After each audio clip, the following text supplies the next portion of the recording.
cikin yardar Allah already abubuwa sun fita a social media kamar inda sanarwa ta fita.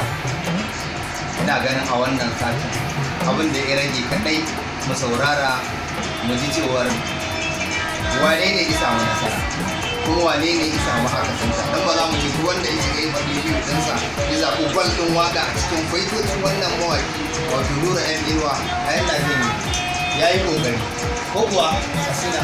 So ina ganin abin da ya kamata ne za mu koma platform ɗinmu mu je mu ga menene ya faru ne a Facebook da WhatsApp ɗin group mu ga su wane ne suke kare kaina kuma wani gwal aka ɗauka a cikin waƙan Nura.